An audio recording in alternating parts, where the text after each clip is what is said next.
Alors.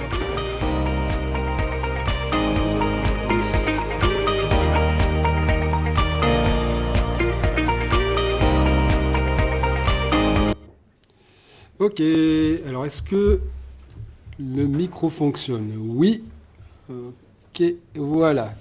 Donc il est 15h01 et nous sommes à l'heure et c'est tant mieux pour aborder la séquence atelier sur, au revoir mesdames, merci, sur la gestion du temps. Et pour cette séquence, nous avons Caroline qui est à côté de moi. Bonjour Olivier, bonjour Caroline. à tous ceux qui nous regardent et nous écoutent. Et donc on va te présenter, bien entendu, comme pour tout le monde, mais on va commencer avec une interaction avec vous en vous proposant une image à l'écran. Alors vous allez nous dire à quoi vous fait penser cette image. Alors, donc si vous nous regardez, est-ce que vous auriez des réactions vis-à-vis de cette image à nous communiquer dans le fil de discussion? Alors, donc Caroline, comme je ne suis pas sûr qu'on ait de suite du monde là, maintenant là, en direct, je vais moi me prêter à l'exercice. Vas-y, je t'en prie. Et te dire ce que je vois dans cette image. Alors,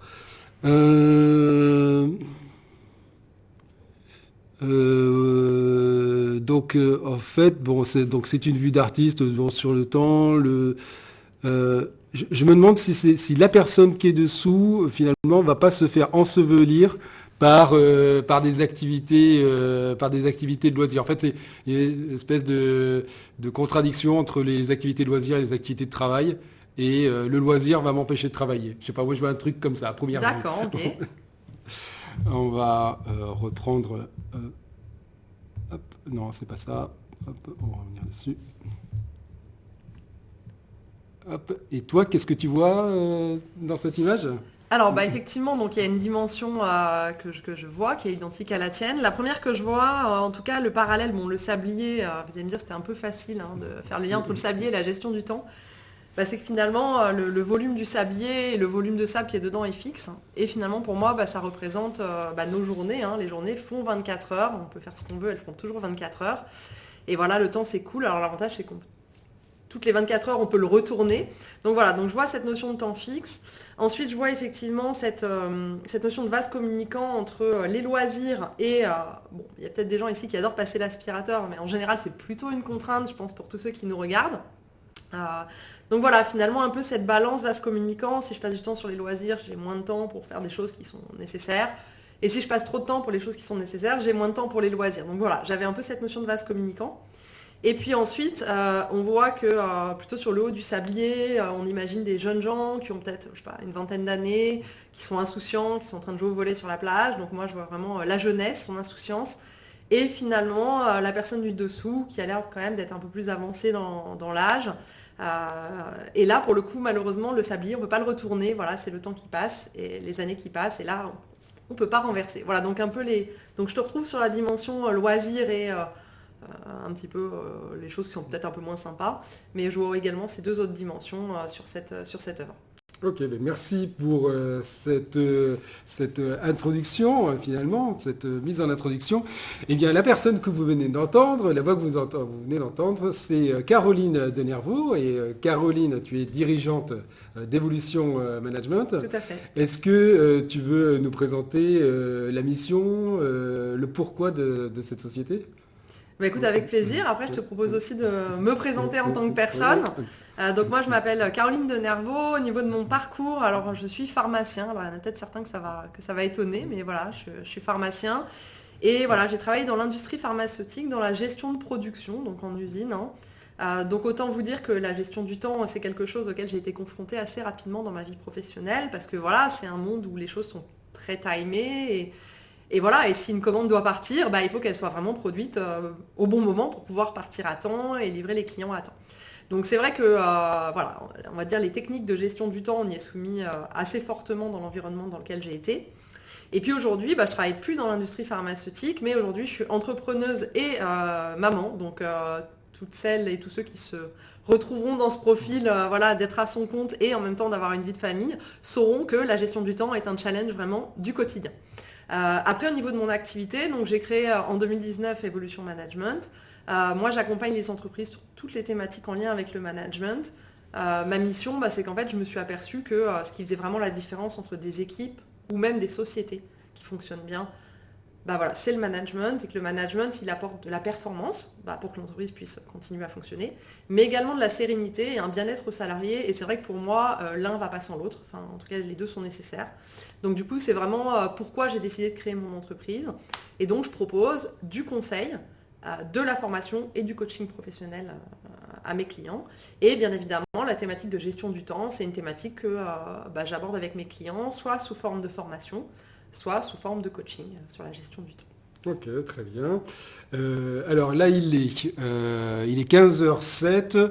On a encore presque 50 minutes à passer ensemble. Donc on va prendre notre temps parce qu'on a 1 heure. Mais en même temps, alors pour t'avoir déjà rencontré à plusieurs reprises, grâce aux événements qui sont organisés, les événements réseautage, formation réseautage qui sont organisés par la CCI de l'Aude, je sais que tu as énormément de choses à dire et que finalement ce qu'on va faire en 1 heure, tu serais capable d'en faire une formation d'une journée ou de 2 jours rien que sur ce sujet-là. Donc ça va être forcément très, très condensé. Juste un point technique. Donc j'ai appris ce matin l'importance de la pleine conscience dans ce qu'on fait. Et si par moment, alors tu me vois regarder ce qui se passe du côté du fil de discussion ou regarder mon téléphone, c'est juste pour vérifier si le signal qui est envoyé marche bien. Donc je vais me détourner de ma pleine conscience de ce que tu dis pendant quelques secondes. Mais donc je ne regarde pas les informations sur mon téléphone pendant que tu nous donnes tous ces éléments qui sont vraiment super, qui seront de toute façon, vous allez voir, super intéressants.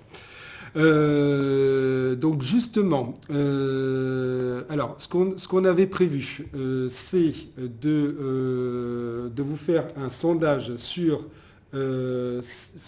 savoir si le manque de temps est un problème. Mais je vérifie en même temps, on va lancer le sondage puisqu'on a visiblement apparemment 4 personnes qui sont connectées, donc juste à l'instant présent. Donc je vous propose un premier sondage et vous allez nous donner votre avis. Alors, donc il est 15h, voilà le sondage. Alors vous allez voir le sondage apparaître, si j'arrive à l'attraper,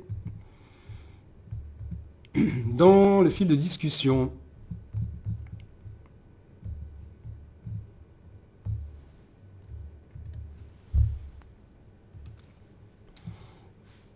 Et de mon côté, de notre côté, Caroline et moi, nous allons surveiller vos réponses. Alors, il est là. Alors, nous vous proposons le sondage suivant. Pour vous, le manque de temps est-il un problème? Alors, pour nous, ça nous aide parce que ça nous donne une idée du profil des personnes qui nous écoutent juste en ce moment. Alors, pour vous, est-ce que le manque de temps est un problème? Jamais. Parfois, souvent ou toujours. On va surveiller les réponses. Alors, donc le sondage de toute façon est dans le fil de discussion. Si vous voulez répondre, pour l'instant on n'a pas de réponse. Si vous voulez répondre au fur et à mesure, c'est toujours intéressant de toute façon. Et nous, on surveillera de temps en temps le résultat de ce questionnaire. Et je vais me prêter au jeu. Je vais dire que pour moi c'est souvent. Caroline, d'accord. Voilà, c'est souvent. Hop. Et on regardera tout à l'heure s'il y a des réponses. Et là, ok. Donc, quel est, pour rester très concret, dans cette heure que l'on va passer ensemble, quelle est la promesse qu'il est possible de faire aux auditeurs? Alors la première promesse, c'est déjà de vous faire réfléchir en fait un peu aux enjeux et de qu'est-ce qui se joue en fait en général avec la gestion du temps. Donc ça, je pense que c'est plus en écoutant, alors soit en direct, soit en replay, un petit peu les échanges qu'on va avoir. Automatiquement, ça va vous faire réfléchir. Donc ça, c'est la première chose parce que faire réfléchir, c'est déjà une belle promesse. Et après, je vous propose de vous donner 3 conseils vraiment très pratiques qui vous aideront à mieux gérer votre temps et que vous pourrez appliquer dès la fin de la conférence. Ok, super. Voilà. Ouais. Donc c'est précis et on va regarder ça en objectif En fil directeur, dans notre discussion, dans notre atelier. Alors première question, on va partir du plus large et on arrivera vraiment vers la délivrance de la promesse.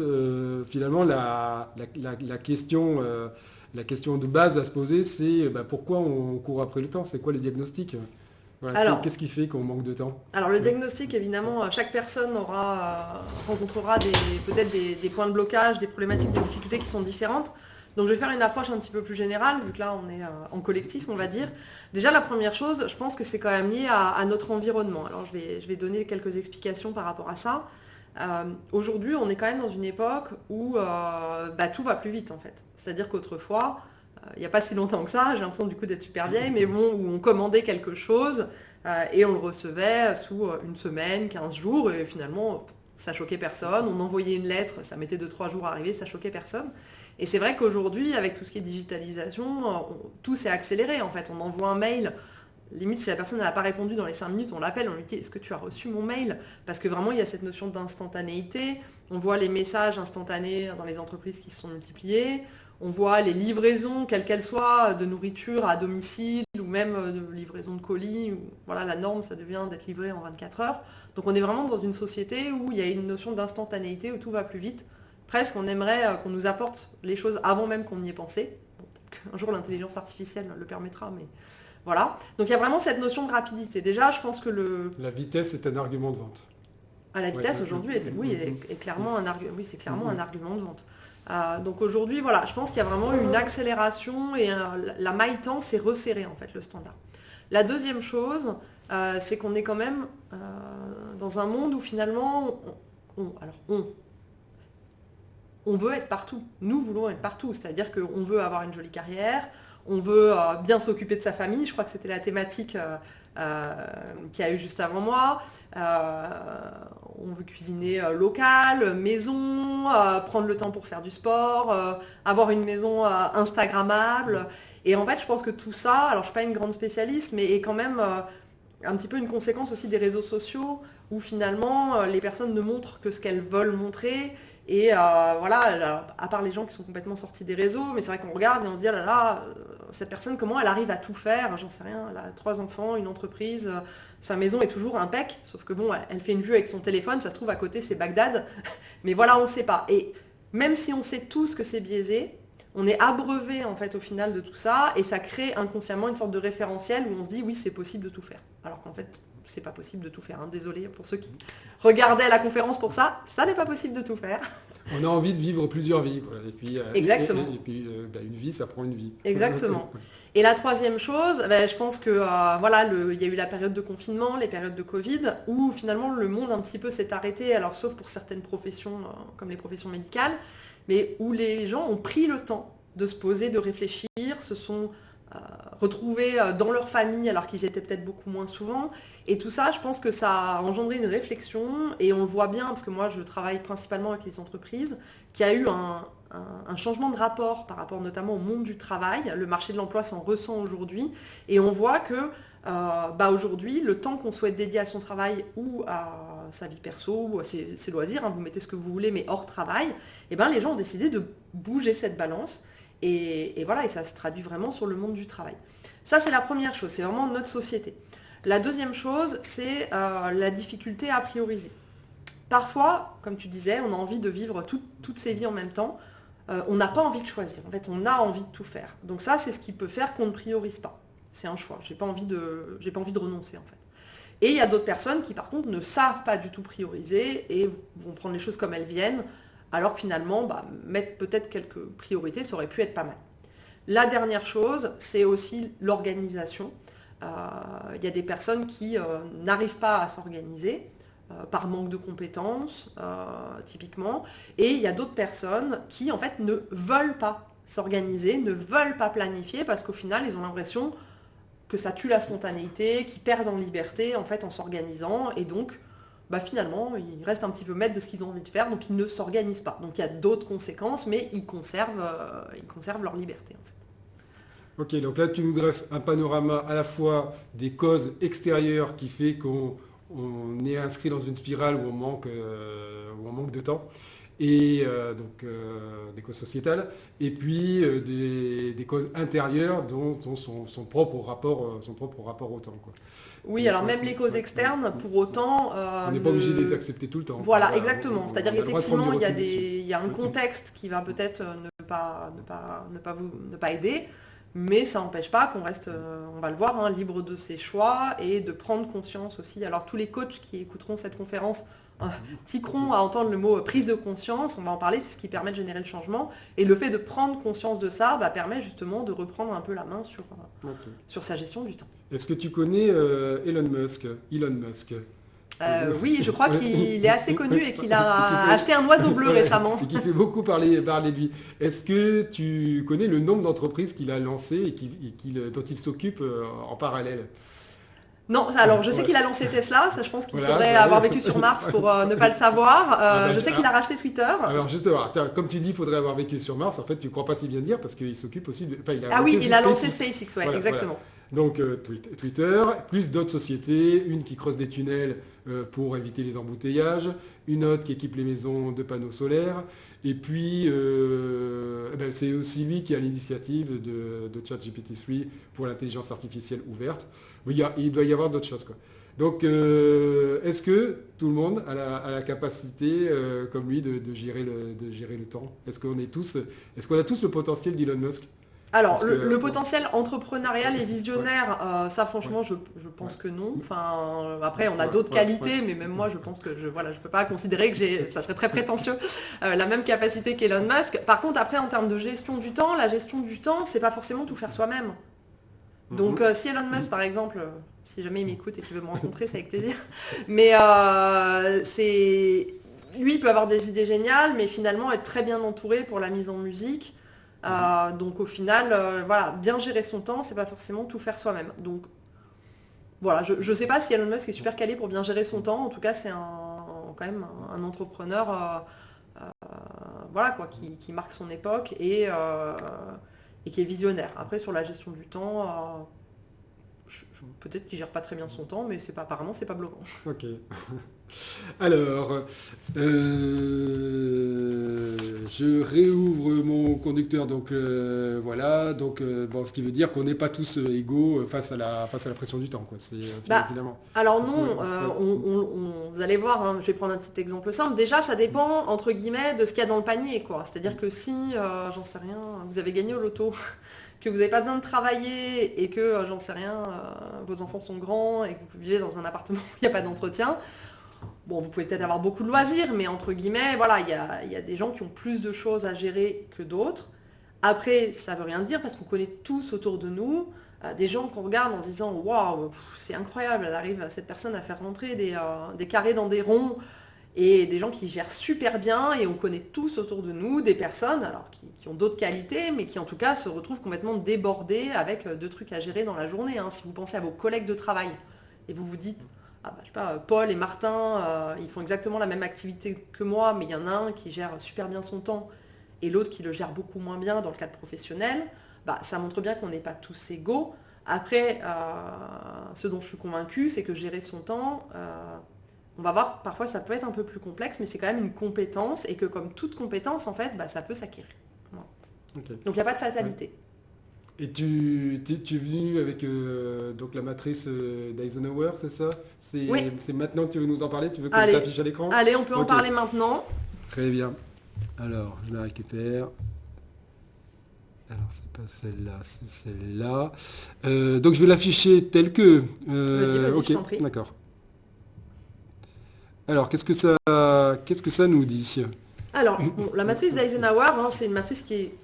Voilà, je réinvente pas la roue, qui est une matrice qui est un outil qui est très connu en termes de gestion du temps.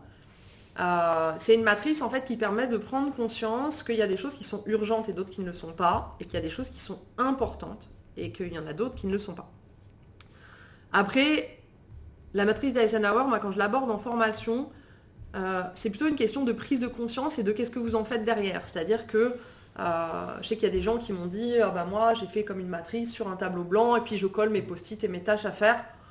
Bon, c'est bien, mais franchement, j'ai jamais vu des gens le tenir sur la durée. Alors, s'il y en a ici qui le font sur la durée, tant mieux, on va le voir, c'est que ça vous convient.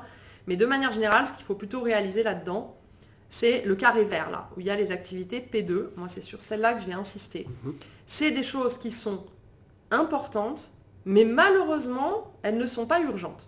Alors, je vais prendre un exemple. Imaginons que vous travaillez avec un fichier Excel dans le cadre de votre activité, ou d'un outil, si vous êtes sur une activité qui n'est pas en lien avec de la bureautique.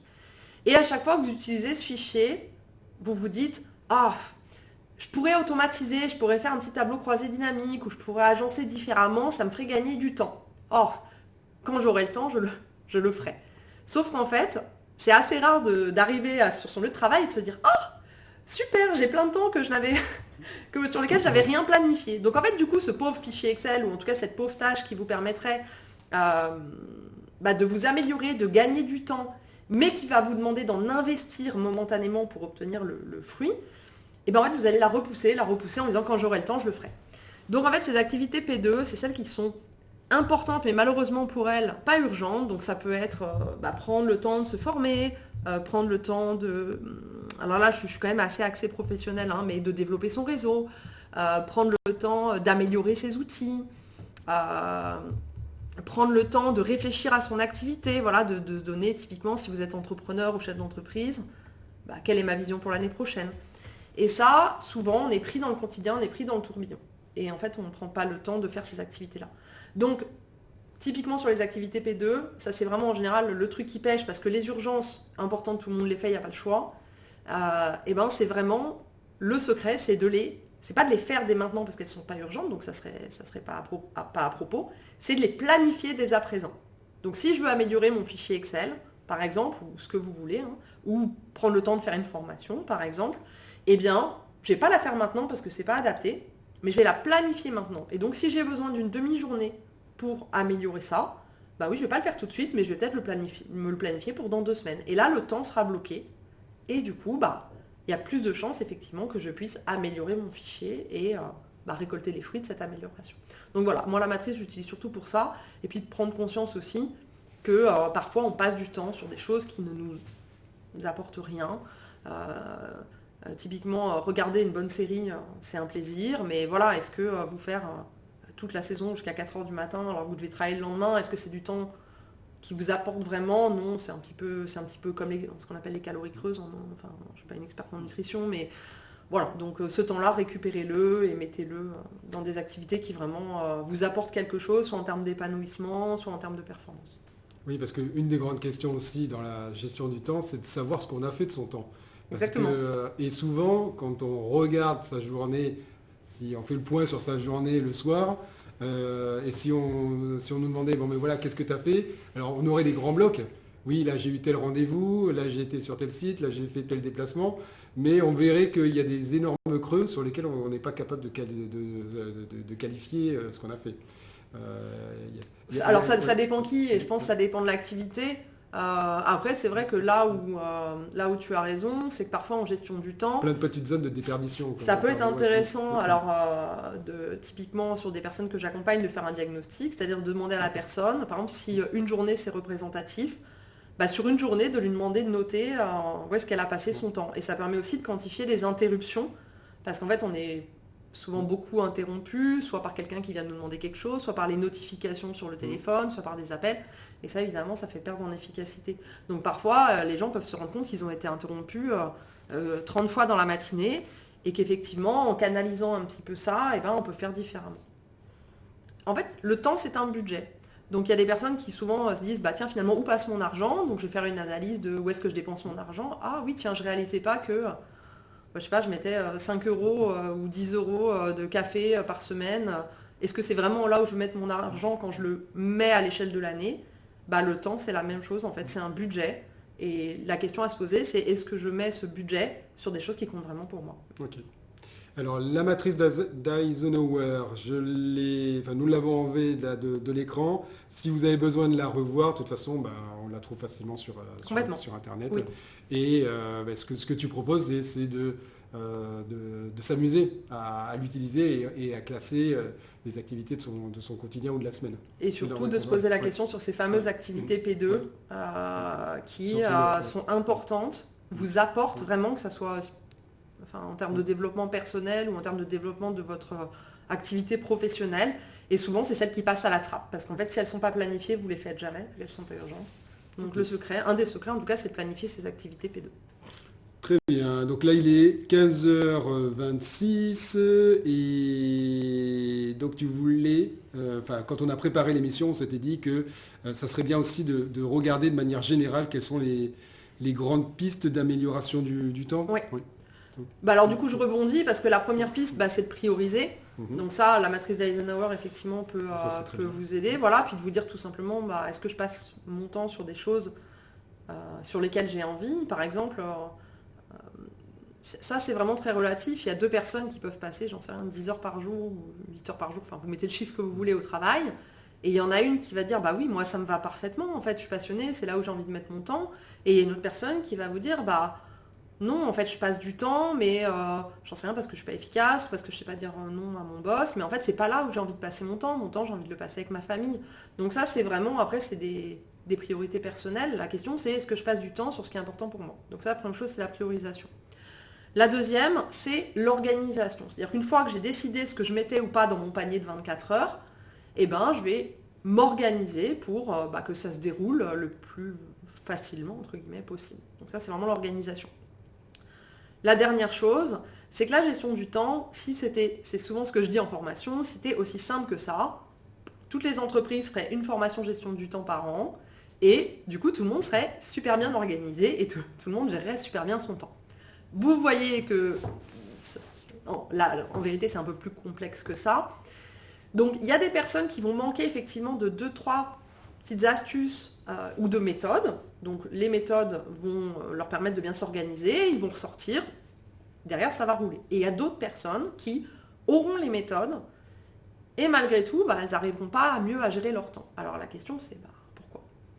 Dans les présupposés de la PNL, donc programmation neurolinguistique, il y en a un qui dit que derrière tout comportement est initié par une intention positive. Je le traduis. Les gens ne sont pas fous. S'ils font quelque chose et que ça ne leur va pas, ils arrêtent de le faire ou ils changent. Donc là, je vous propose de réfléchir à quelqu'un autour de vous qui est vraiment très mauvais en gestion du temps. Je pense qu'on en a tous autour de nous qui arrivent en permanence en retard, qui donnent ses dossiers en permanence en retard, qui arrivent en réunion en retard. Bon voilà, on en a tous un autour de nous, donc vous pouvez imaginer, penser à quelqu'un. Demandez-vous finalement cette personne-là, si vraiment ça ne lui allait pas. Elle fera en sorte de changer. Mais si elle ne change pas, c'est qu'elle a un intérêt en fait à ne pas changer. Donc là, il y a une question, c'est quel intérêt j'ai à mal gérer mon temps ? Ça peut être que le désir de liberté. Me conformer aux horaires, j'ai l'impression de perdre ma liberté. Donc finalement, en gérant mal mon temps, je gagne en liberté. Il peut y avoir aussi le fait d'éviter quelque chose avec lequel on est mal à l'aise. Si par exemple, je ne suis pas à l'aise en réunion ou je ne suis pas à l'aise avec quelqu'un, je vais arriver en retard parce qu'en fait je suis dans l'évitement. Donc voilà, je ne vais pas tout développer, mais l'idée c'est de se dire finalement quel intérêt, donc là c'est la question un petit peu poil à gratter, c'est quel intérêt ai-je finalement à mal gérer mon temps. C'est ce que tu appelles, alors on ne va pas le développer maintenant, mais les conflits de valeurs. Alors effectivement, j'ai un coach avec qui je discutais qui m'a dit, tu sais Caroline, souvent les coachings en gestion du temps, en fait c'est des coachings de conflits de valeurs. Je m'explique. Vous avez fait une formation de gestion du temps, vous êtes maintenant super calé, vous avez les compétences, vous les mettez en œuvre au travers de comportements, c'est-à-dire que vous allez prendre votre agenda, vous allez planifier votre journée, vous allez bien tout suivre à la lettre et normalement, vous êtes sur l'autoroute de la gestion du temps, tout se passe bien. Et puis, vous avez une valeur vraiment d'entraide et de solidarité qui est très ancrée chez vous. Qui se traduit par une croyance, on ne peut pas laisser quelqu'un dans l'embêtement s'il vient nous demander de l'aide. Parce que j'aime aider les gens. Et là, vous avez tout planifié. Et là, il y a votre collègue Martine qui arrive et qui vous dit « Oh, Caroline, s'il te plaît, je suis vraiment très embêtée. Big Boss m'a demandé de lui faire, je sais pas, les stats clients des 3 dernières années pour demain matin parce qu'il y a une réunion super importante. Moi, il faut que j'aille chercher mon enfant. S'il te plaît, je t'en prie, aide-moi. Est-ce que tu peux le faire? Et là, vous regardez votre agenda, vous regardez Martine, vous regardez votre agenda. Vous voyez que les deux ne sont pas compatibles, qu'en fait, vous n'avez pas le temps. Mais si la valeur d'entraide pour Martine, finalement, et que vous vous dites, mais je ne peux pas, en fait, lui dire non, bah, vous allez dire, ok. Et du coup, vous allez être en retard et vous allez mettre comme... problème de gestion du temps. Voilà, comme une boule de bowling dans l'équipe. Vous allez faire éclater, en fait, tout ce que vous avez mis en place. Donc, après, ça peut être des choix. Vous pouvez vous dire, j'aide Martine. Et oui, je sais, je travaille jusqu'à 23h aujourd'hui parce que, voilà, vous l'assumez. Mais si vous êtes piégé là-dedans, c'est-à-dire que vous aimeriez lui dire non, mais que vous vous dites, en fait, j'arrive jamais à dire non, même quand j'en ai envie, bah là, effectivement... il faut aller creuser un peu plus profondément et là c'est plus des accompagnements de type coaching que de la formation en gestion du temps parce qu'on n'est plus vraiment sur de la technique en fait, on est plus sur ce qui fait que voilà, sur vos valeurs, sur vos priorités. Alors tiens, juste avant de poursuivre avec une autre question, j'ai vu qu'il y avait des réponses, on va regarder quel est le profil. On a un 66% de toujours. Le manque de temps est toujours un problème. Et puis on a quelqu'un qui nous a dit jamais. Donc, alors après, je te dirais qu'il y a deux façons de lire la question. Parce que est-ce que le manque de temps est un problème? Bon, moi par exemple, j'estime bien gérer mon temps. Bon, ça tombe bien, j'espère que je vous rassure. Mais j'aimerais bien en avoir plus. Bon, je sais que c'est pas vrai, mais j'aimerais bien en avoir plus. Après, il y a des gens qui voilà, ont un temps disponible. Ils voudraient pas forcément en avoir plus, mais qu'en fait, ils ont l'impression de tout le temps courir derrière. Donc voilà, il y a un peu les deux. Okay. Très bien. Alors, merci pour votre interaction. Est-ce qu'on avait... je ne sais plus si on avait prévu de plusieurs... j'en profite, je regarde. Si on en avait qu'un dans cette séquence. Très bien. Alors, tiens, ça me fait penser à une expression que j'aimais bien chez une de mes collègues dans mon ancien boulot.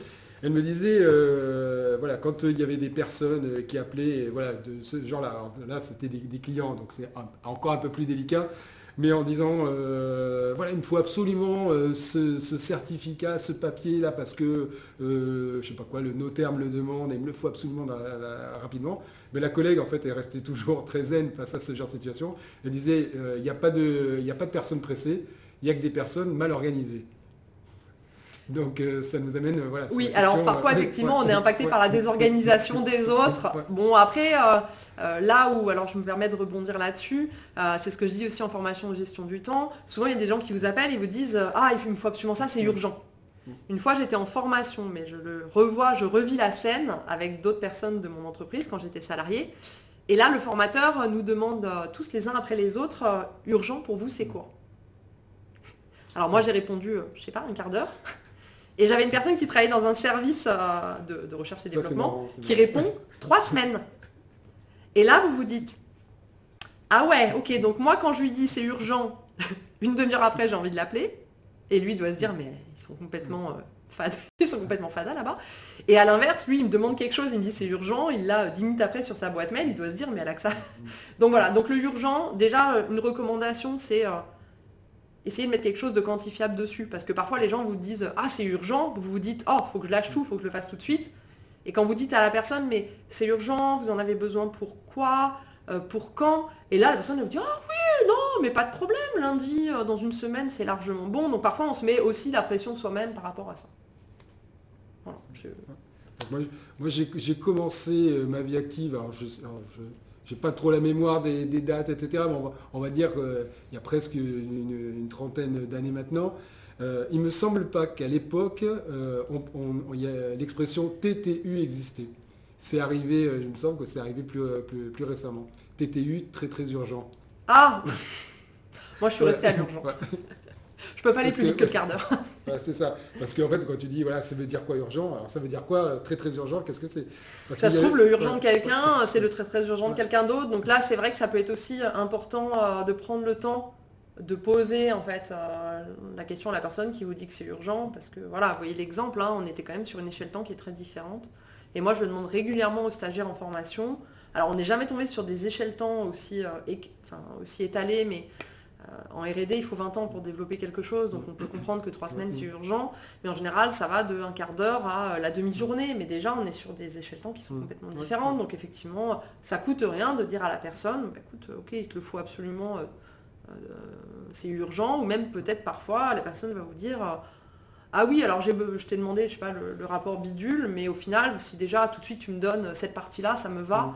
Donc voilà, donc faut pas hésiter à questionner pour disséquer un peu tout ça. C'est un exercice marrant, intéressant en tout cas. Donc, est-ce que donc du coup sur les, toi t'as des astuces en termes d'organisation? Oui. Qui sont intéressantes. Tu veux nous en faire part? Bien sûr, c'était dans la promesse. La promesse, c'était de vous faire réfléchir sur les enjeux et de vous donner 3 conseils que vous pouvez appliquer en fait très facilement dès à présent. La première chose que je vous recommande, c'est vraiment de planifier, d'organiser dès que possible. Imaginons, vous êtes, maintenant on est fin janvier et vous repérez, vous souhaitez faire une formation pendant l'année. Je sais pas en quoi tu aimerais faire une formation, Olivier. En gestion du temps. Allez, tu veux faire une formation en gestion du temps, t'es pas pressé. Donc là, on est en P2, c'est du développement personnel, c'est important, mais c'est pas urgent. Bon, tu peux te dire, oh, c'est bon, j'ai le temps pendant l'année. Ou alors, tu te dis, on est en janvier, Caroline a dit, il faut planifier dès que possible, tu te mets sur ton PC, tu cherches par exemple des formations en gestion du temps, tu vas repérer une date, peut-être que cette date, elle sera en juin, même en septembre. T'as peut-être déjà, si finalement, par exemple, tu n'avais pas regardé en janvier, peut-être qu'en juillet, tu te serais dit, au final, je voulais faire une formation en gestion du temps. Oh, c'est bête, il y avait une date en juin, je l'ai loupé, si j'avais su, je me serais inscrit. Bon. Tu es en janvier, tu vois cette date, tu peux te dire, c'est en juin, j'ai le temps, j'y retournerai en mai. Et puis en mai, tu te réinscris, c'est plein, il n'y a plus de place. Moi, je pars du principe qu'en fait, on planifie jamais trop tôt. Donc, la recommandation, tu veux faire une formation en gestion du temps, tu cherches ta formation en gestion du temps, celle qui te convient. Tu la repères, si tu peux t'inscrire dès à présent, tu t'inscris. Si tu peux pas parce que c'est pas ouvert, tu te mets un rappel. Et puis, tu peux réserver les billets dès que possible. Enfin, voilà, vraiment planifier dès que possible ce que vous voulez faire parce qu'il y a beaucoup plus de chances que ça se produise si vous le planifiez. Le deuxième conseil que je vous donnerais, c'est de prendre rendez-vous avec vous-même. Souvent, un peu le tort, c'est que les personnes ne mettent dans leur agenda que des choses quand ils rencontrent des gens. J'ai un rendez-vous client, j'ai un rendez-vous avec un salarié, j'ai un rendez-vous de médecin. Et là, ils vont le mettre dans leur agenda. Mais ils ne mettent que ça. Et finalement, quand on regarde l'agenda, on se dit « Oh, ça va Bob, il n'est pas trop occupé, son agenda, il est presque vide. » Moi, je vous recommande de prendre rendez-vous avec vous-même. Imaginons, je vais prendre l'exemple d'un rendez-vous avec un client, par exemple. Vous devez aller rencontrer un client pour, faire une réunion de travail. Vous allez planifier le rendez-vous client. Bon, ça, c'est OK. Mais vous allez certainement devoir le planifier, en fait. Enfin, le préparer, ce rendez-vous. Planifier la préparation. Vous vous mettez une plage, peut-être 2 jours avant, du temps qu'il vous faut pour préparer le rendez-vous, client du bois, par exemple. Et puis ensuite, ce client, il n'est peut-être pas dans le bureau d'à côté. Il est peut-être à un quart d'heure, 20 minutes, 1 heure de route. Planifiez le trajet. Parce que sinon, vous avez l'impression qu'il y a du temps, alors qu'en fait, non, vous avez peut-être 1h30 de route avant, 1h30 de route après. Et puis ce client, en général, si vous vous êtes bien débrouillé, si le rendez-vous s'est bien passé, il y a peut-être un compte-rendu à rédiger, il y a peut-être une offre à faire. Donc là, je vous recommande dès le début de planifier, peut-être le lendemain, un temps d'1 heure, 2 heures, enfin bref, le temps qu'il vous faut pour faire ce travail qui normalement va suivre votre rendez-vous. C'est-à-dire que là, on n'attend pas le résultat du rendez-vous, on a déjà anticipé, déjà bloqué sa plage horaire. Oui, voilà. En fait, il faut le bloquer parce que, imaginons, le client, il vous dit super, Olivier, est-ce que tu peux me faire une offre pour la semaine prochaine et votre journée de demain, le lendemain, elle est pleine. Zut. Bon, soit vous allez lui donner en retard, soit vous allez travailler le soir. Bon, voilà, c'est un peu gênant. Alors qu'en fait, moi, par exemple, quand je fais des réunions avec des clients ou des sessions de travail de conseil, je sais que derrière, j'aurai un compte-rendu à faire ou un livrable à donner. Donc, je le planifie dès le début, en fait, dans mon agenda. Donc, ça, c'est la deuxième chose. Enfin, la troisième chose, c'est de laisser du temps pour l'imprévu. On ne vit pas dans le monde des bisounours. Tout le monde a des aléas. Moi, hier encore, j'ai crevé le pneu de ma voiture, donc je peux vous parler des aléas. Donc, tout le monde a des aléas. Donc, ne planifiez pas votre agenda à 100% du temps. Ça, c'est un passé des lignes de production. On ne planifie pas à plus de 80%. Donc, voilà, laissez-vous du temps. C'est pareil, par exemple, pour les médecins qui vont planifier des rendez-vous et qui vont laisser du temps pour les patients qui se réveillent le matin et qui ne sont pas bien. C'est la même chose. Et puis, le pourcentage, il est ajusté selon votre activité. Si vous avez beaucoup de sollicitations clients, Vous pouvez pas trop maîtriser quand est-ce qu'ils vont vous appeler. Donc quantifiez et laissez du temps. Voilà. Ne vous planifiez pas à 100%, sinon dès qu'il y a un grain de sable, ça va vraiment vous mettre le bazar dans tout votre planning. Ok, bon, là, tes 3 pistes d'organisation, elles sont très précises. On les répétera juste avant la avec plaisir, fin, pas de problème. Si tu veux bien. Donc il est 41, donc on a encore 15 minutes ensemble et plein de choses. En plus, au fur et à mesure que tu parles, il y a des questions qui me viennent, mais je me retiens pour pas les poser parce que on a fait un exercice de priorisation et on s'est dit, on ne pourra pas tout dire, donc on va se contenter de ça. Donc on va rester sur les rails. Donc, alors, par quoi on commence et qu'est-ce qu'on fait pour que ça reste dans la durée? On est au mois de janvier, les bonnes résolutions. Voilà, comment on fait pour que ça tienne sur toute l'année 2023? Alors, déjà, la première chose, je vais un peu faire une synthèse de ce qu'on a déjà vu avant. La première chose, c'est est-ce que je mets mon temps sur ce qui compte vraiment pour moi? Donc ça, vous pouvez imaginer, comme pour une analyse budgétaire, de lister en fait les différents pans de votre vie. Donc ça va être, vous pouvez mettre famille, loisirs, travail, logistique quotidienne, développement personnel, engagement associatif. Et ensuite vous vous dites quelle proportion de mon temps j'accorde à cette dimension-là. C'est pas mathématique, vous ne devez pas arriver à un total de 24 heures. Si j'y mets beaucoup de temps, je vais mettre 7 sur 10. Si je ne mets pas beaucoup de temps, je mets 2 sur 10. Regardez ça et ensuite dites-vous, est-ce qu'en fait ça me va? Est-ce que ça me va? Et si ça ne vous va pas, dites-vous, ok, est-ce que j'aimerais passer moins de temps, sur le ménage par exemple, ou est-ce que j'aimerais passer plus de temps sur mon travail, sur le développement personnel, sur mes loisirs, sur ma famille? Alors, on reprend, juste pour bien comprendre, on reprend l'exemple du ménage. Donc le ménage, ça c'est quelque chose qu'on fait tout le temps. Et sur 10, on met ce qu'on estime passer comme temps sur cette activité. En proportion. Voilà. Alors après, on est sur de la perception. Ouais. C'est-à-dire que peut-être, par exemple, je vais prendre un exemple fictif. Imaginons, toi, tu es très maniaque. Et tu passes 2 heures par jour à faire le ménage. Et moi, je ne suis pas très maniaque et je passe 1 heure par jour. Ça se trouve, toi, tu vas dire, je passe tant de temps, mais j'estime que j'y passe pas beaucoup de temps. Alors que moi, je vais peut-être objectivement passer moins de temps que toi, mais estimer que j'en passe beaucoup trop. Voilà. Donc c'est vraiment une question de perception. Et ensuite, faut vous dire, est-ce que ça me va? Si ça vous va, pas de problème, on ne bouge pas. Si ça vous va pas, c'est ok. Où est-ce que j'aimerais passer moins de temps? Où est-ce que j'aimerais passer plus de temps? Alors, c'est comme un budget, vous ne pouvez pas tout augmenter. Donc je vais vous dire peut-être, je vais passer moins de temps sur la logistique quotidienne, je vais prendre un robot aspirateur, et puis je vais avoir plus de temps du coup pour cuisiner, parce que ou faire du sport, c'est ce que j'ai envie de faire. Donc ça, c'est la première chose. Ensuite, vous priorisez, ça on l'a vu. Ensuite, vous planifiez tout ça, donc là vous allez le mettre en musique, et après, comment le faire tenir sur la durée? En fait, pour moi, la gestion du temps, l'essayer, c'est l'adopter. En fait, je me dis, mais quel courage il faut en fait pour tout le temps courir derrière les trucs. En fait, parce que finalement, vous êtes en retard parce qu'il y a des bouchons, parce que vous n'avez pas prévu assez de temps. Donc vous loupez votre train. Du coup, vous êtes obligé de faire le trajet en voiture. Vous arrivez chez le client, vous êtes épuisé, vous êtes en retard. Du coup, il n'est pas content, donc le rendez-vous se passe pas bien. Enfin, voilà, c'est un peu comme un enchaînement en fait, et de choses qui vont comme des dominos en fait, se télescoper. Et moi, je me dis, mais en fait, cette énergie, je préfère vraiment la mettre dans autre chose, quoi. Donc en fait, pour moi, bien gérer son temps, oui, ça demande un peu de travail, de planification, mais en fait, ça demande beaucoup moins d'énergie que de courir pour être en permanence en train de rattraper les trucs. Voilà. Donc pour moi, en fait, au final, quand on gère bien son temps, ça apporte vraiment un confort, en fait, un confort de vie. Et du coup, si on a du confort, en général, on n'a pas envie de retourner dans quelque chose qui est inconfortable, donc normalement, ça dure. Ok. Alors vu comme ça a l'air... J'espère que je vous ai convaincu. En tout cas, c'est motivant.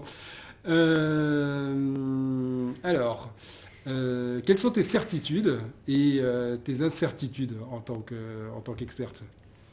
Voilà, alors certitude expert, j'ai la pression. Alors, les certitudes, entre guillemets, c'est que la gestion du temps, on est quand même sur quelque chose qui est assez mathématique. Les journées font 24 heures, vous pouvez faire ce que vous voulez, elles font 24 heures. 1 heure reste 1 heure, voilà. Donc il y a un côté assez mathématique en fait dans la gestion du temps que moi je trouve assez rassurant, parce qu'au final, si vous planifiez et que vous mettez un peu de marge, normalement il n'y aura pas de souci. Donc il y a ce côté un peu, voilà, c'est peut-être parce que j'ai une formation scientifique, mais en tout cas moi je me raccroche un peu à ça et je trouve ça assez rassurant. La deuxième chose dont je suis vraiment certaine, et c'est ce que je dis à toutes les personnes que j'accompagne en gestion du temps, c'est que le bon outil de gestion du temps, c'est celui qui vous convient. C'est-à-dire que mes outils ne seront peut-être pas tes outils. Je vais prendre un exemple. Typiquement, par exemple, pour les petites tâches, alors au-delà du rendez-vous avec soi-même, moi, si je dois rappeler quelqu'un, si je dois, j'en sais rien, je sais pas, envoyer un SMS, enfin, un petit truc, en fait, je me le note dans mon agenda. Un peu comme une to-do list, mais avec des dates. Il y a des personnes, ça va être les post-it, vous savez, ils font une marguerite autour de leur écran, ils mettent des post-it partout. Et puis il y en a d'autres, ils vont se mettre des rappels dans le Outlook. Donc en fait, au final, il faut que vous ayez vos outils de gestion du temps, mais mes outils ne seront pas tes outils. L'avantage, c'est qu'en général, ce n'est pas des choses qui coûtent cher, donc rien ne vous empêche d'essayer les post-it, ça vous plaît pas, bah, vous testez le cahier, ça vous plaît pas, bah, voilà, et vous pouvez tourner. Donc vraiment, il faut trouver des outils qui vous conviennent. Et là, du coup, je fais le lien avec ce que tu as dit, comment tenir sur la durée. Si c'est pas des outils, enfin si ce que vous choisissez vous plaît pas, bah, vous n'allez pas les garder. Donc il faut vraiment tester et puis prendre ce qui vous plaît en fait. Donc ça c'est une autre certitude. Ok. Et des incertitudes? Alors des incertitudes. Alors là on arrive sur une approche peut-être un peu plus personnelle, mais c'est vrai qu'aujourd'hui, bon bah je m'applique parce que je suis en train de vous parler, heureusement. Enfin bon, voilà. On dit les cordonniers sont les plus mal chaussés. Bon, dans ce cas-là, c'est pas le cas pour moi, mais aujourd'hui, je priorise selon ce qui est important pour la Caroline d'aujourd'hui, de 2023. Mais souvent, j'écoute des personnes un peu plus âgées qui disent ah, mais tu sais, ça c'est important. Quand tu regardes ta vie un peu en arrière, je regrette de ne pas avoir fait ci, fait ça. Et moi, mon incertitude, c'est la Caroline d'aujourd'hui, elle priorise et elle est OK avec elle-même. Mais est-ce que la Caroline de, je sais pas, 2050, enfin je ne vais pas faire des calculs, mais 2050, est-ce qu'elle aura finalement, elle regardera ses priorités avec le même œil? Et voilà, j'ai toujours un petit peu ce questionnement de me dire, je fais les bons choix avec mes raisonnements d'aujourd'hui, mais est-ce que demain, je ne sais pas, j'aurai pas des regrets? Bon après, voilà, on ne peut pas savoir, mais c'est mon incertitude. Ça nous renvoie à une séquence qui aura plus tard sur notre rapport au temps, voilà, qui est une grande question, Voilà. à la limite philosophique, quoi. Ouais. Voilà, exactement. Est-ce que la Caroline de dans 20 ans sera d'accord avec la Caroline d'aujourd'hui? Et enfin, donc voilà, ça, voilà, tu vois, la connexion avec cette prochaine séquence du rapport au temps, ça y est, on l'a évoqué. Eh bien, alors qu'est-ce qui nous reste? Donc il nous reste à faire éventuellement une synthèse de tout ce que Oui. tu as dit, si jamais c'est possible. Oui. Aussi revenir, si tu veux bien, là, sur la promesse, Oui, bien sûr. sur les trois astuces d'organisation. Alors il est quelle heure? Il est 48, on est encore On est dans les temps, 7 Olivier. minutes, on a absolument bien géré le temps. Parfait. Donc ça c'est super.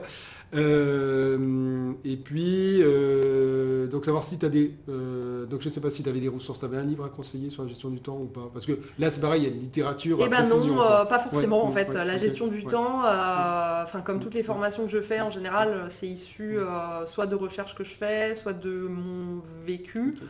Donc voilà, je fais un Ok. mix un peu de tout ça. Et donc non, j'ai pas forcément de livre sur la gestion du temps. J'ai Ok. d'autres livres, mais pas sur la gestion du temps. D'accord. D'ailleurs, si vous en avez un, n'hésitez pas, je Ok. suis preneuse. Bon, on tente une synthèse alors. Allez, Ouais. on tente une synthèse.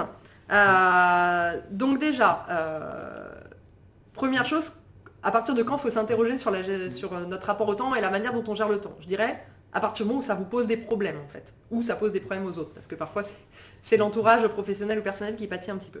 La synthèse déjà, c'est le temps est un budget. C'est vous qui décidez où vous souhaitez mettre ce temps et demandez-vous est-ce que je mets mon budget temps sur ce qui est vraiment, ce qui compte et ce qui est important pour nous. Ensuite, vous pouvez prioriser. Donc là, vous avez la matrice d'Eisenhower, mais en tout cas, de vous poser la question de important, urgent, et puis de challenger si besoin. Ensuite, une fois que vous avez priorisé, donc vous avez choisi ce que vous vouliez mettre dans le panier et vous êtes OK avec ce qu'il y a dans le panier, c'est comment organiser tout ça pour que la mise en musique, entre guillemets, se fasse le mieux possible. Et du coup, gagner en performance, en confort de vie, en sérénité. Parce que moi, je trouve que bien gérer son temps, c'est un vrai levier de sérénité. Et puis, si malgré tout ça, vous êtes encore dans la difficulté, posez-vous la question de est-ce qu'au final, on n'est pas tellement sur un problème de méthode, mais est-ce que c'est plus une question de valeurs finalement internes qui sont en train un peu de se combattre, et c'est ça qui me pose problème dans ma gestion du temps. Et à ce moment-là, là pour le coup, c'est des accompagnements type coaching qui sont adaptés pour pouvoir démêler un peu tout ça et puis vous permettre d'être un peu plus libre au quotidien dans votre gestion du temps. Ok. Alors je retiens un truc, tu as dit le levier de sérénité, Oui. je te dirai pourquoi je retiens ça. En même temps, je vois qu'il y a donc une remarque de Magali qui dit c'est très intéressant de voir comment gérer son temps quand on a plusieurs agendas à gérer, familiaux, entrepreneuriaux, sportifs, sociaux. Donc, Alors, je peux me permettre de ah ben, rebondir. oui. Donc, merci Magali, parce que c'est vrai que moi, j'interviens vraiment dans les entreprises, dans le milieu professionnel. Et la formation gestion du temps, parfois, les stagiaires sont un peu déstabilisés parce que j'aborde justement la dimension perso, mais parce qu'en fait, on ne peut pas couper, quoi. C'est-à-dire qu'on a ces vases communicants de 24 heures et on choisit où on les alloue. Donc, le travail est une des possibilités pour allouer son temps. Mais entre guillemets pas que. Donc en fait, en gestion du temps, vous ne pouvez pas juste regarder votre partie au travail, quoi. Parce que si vous êtes désorganisé au travail, ça va impacter le perso. Si vous êtes désorganisé dans le perso, ça va impacter le pro. Donc vraiment, tout est relié. Et là, les compétences de gestion du temps, vous pouvez les avoir, enfin si vous les avez, elles sont applicables partout, en fait, tout simplement. Ok. On redonne la promesse, hein, les trois rapidement, pareil, Alors. les trois conseils d'organisation. Alors, la Oui, première, c'était de vous faire réfléchir aux enjeux liés à la gestion du temps. Donc ça, c'est à vous de dire si j'y ai répondu ou pas. Et puis après, les trois conseils pratiques, c'est planifier dès que possible. Voilà, donc pensez aux activités P2. Prenez rendez-vous avec vous-même. Ne planifiez pas que les moments où vous êtes avec des tierces personnes, mais si vous avez du travail personnel ou des trajets, voilà, pensez à le faire. Et enfin, la dernière chose, c'est laisser de la marge. Ne chargez pas vos agendas à 100%, 90%, même 80%. Là, c'est à vous de mettre le bon curseur parce qu'il y aura des aléas.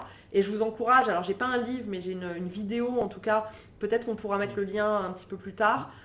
Il y a beaucoup de gens qui la connaissent. C'est un vase en fait avec un monsieur qui va remplir avec des cailloux et du sable. Et s'il commence par mettre le sable, qui sont les aléas, à la fin, il n'a pas le temps de mettre les cailloux, enfin pas la place de mettre les cailloux, qui sont les choses importantes. Par contre, si on met les cailloux, donc c'est les activités P2, les choses qui comptent pour vous, en fait, le reste s'organise autour. Et franchement, pour l'avoir fait pendant des années dans le cadre de mon activité professionnelle, c'est pas de la théorie, c'est vrai. Ok. Voilà. D'accord. Donc comment on rentre en contact avec toi? Parce qu'il y a tellement de choses encore à dire là-dessus. Quel canal de communication tu préfères? On t'appelle, on rentre en contact par mail, on va sur ton site? Alors, il y en a plusieurs du coup. Donc, effectivement, j'ai un site internet. Donc, vous trouverez mes coordonnées et puis un petit peu evolutionmanagement.fr. Donc là, effectivement, ça vous permet déjà d'en savoir plus sur moi et puis de voir un petit peu ce que je propose. Il y a mon adresse mail, il y a mon téléphone portable. Donc, n'hésitez pas à me contacter. Et puis après, je suis quand même beaucoup sur LinkedIn. Donc vous pouvez, il y a des gens qui me contactent en me faisant des MP sur LinkedIn, ça marche bien aussi. Donc voilà mes canaux pour rentrer en contact avec moi. Super. Alors je reviens sur ce que j'avais gardé de côté, là, le levier de... Et du coup on a de la marge, on a le temps. Parfait. Levier de sérénité. Voilà, exemple, voilà, mise en pratique, voilà, on a de la marge. Finalement, forcément, là dans les 24 heures, on va avoir une succession de séquences. Oui. Et donc on a l'impression qu'à chaque fois qu'on aborde une séquence, c'est toujours ce qu'il faut faire en premier. Et là, typiquement, le temps, c'est une question super importante. Et on se dit, voilà, on va gagner en sérénité si on fait ce travail d'organisation, etc. Mais peut-être que plus tard on va arriver sur une autre séquence en disant non, c'est peut-être pas la gestion du temps sur laquelle il faut mettre le paquet, mais plutôt sur ce truc-là. Comment tu vois finalement on a un catalogue de thèmes, comment est-ce qu'on s'interroge sur ces thèmes, comment on se dit voilà, en 2023 je vais plutôt donner la préférence sur ça par rapport à un autre. On fait quoi, une colonne, on met les avantages, on coche alors, tu nous aiderais comment voilà. Alors, j'ai un outil pour ça. En général, quand imaginons que vous avez à prioriser, j'en sais rien, 6-7 choses, par exemple, et vous ne savez pas par quel bout attraper ça. Alors, vous faites un tableau, en fait, vous faites une liste. Et au lieu de les comparer, d'essayer de toutes les prioriser en même temps, vous allez les comparer 2 à 2. Donc, vous allez comparer la première, la deuxième, la première, la troisième, la première, la quatrième. Et ensuite, vous refaites pareil. Donc, en fait, vous allez toutes les comparer 2 à 2. Et vous vous dites... J'en sais rien. Entre travailler ma gestion du temps et, repeindre ma terrasse ou repeindre mes volets, par exemple, qu'est-ce qui est prioritaire pour moi? Je sais pas, c'est peut-être repeindre mes volets. Donc vous allez mettre 1 dans repeindre les volets et 0 dans la gestion du temps. Et en fait, vous mettez des points comme ça, mais en faisant des 2 à 2. On organise un tournoi entre les trucs. Exactement, c'est ça. Et ensuite, vous faites un total. Et celui en général qui aura tout le temps été priorisé va ressortir. Donc ça veut dire qu'il va peut-être falloir commencer par ça. Mais après, l'avantage de la gestion du temps, c'est que quand vous renoncez à quelque chose, c'est pour le moment. C'est-à-dire que quand vous aurez fini de repeindre vos volets, je sais pas pourquoi j'ai pris cet exemple, c'est un peu bête, mais bon. Quand vous aurez fini de repeindre vos volets, voilà, il y aura du temps. Ouais, ça prend du temps. Ouais. C'est peut-être pour ça. Il y aura du temps pour faire autre chose. Ou alors, vous pouvez choisir de déléguer à un professionnel le fait de repeindre vos volets pour avoir du temps pour faire autre chose. Donc voilà, donc il y a d'autres options. Ok. Bon. Je sais pas si j'ai répondu à ta question. Oui, carrément, ouais, c'est une très bonne méthode. Une méthode très sympa. Bien, Caroline, merci beaucoup. Merci à toi, Olivier. Merci à ceux qui nous ont écoutés en direct ou qui nous écouteront en replay. Et bonne continuation. De toute façon, on se recroisera, ça c'est sûr. Avec plaisir. Encore un grand merci. Ça marche, merci Olivier. Ciao. Merci à tous. Alors, je vais remettre la musique et on va faire une interséquence là, de quelques minutes et on se retrouve juste après. Alors, hop, on va laisser la caméra, on va relancer la musique. Hop, si ça veut bien. Ça marche.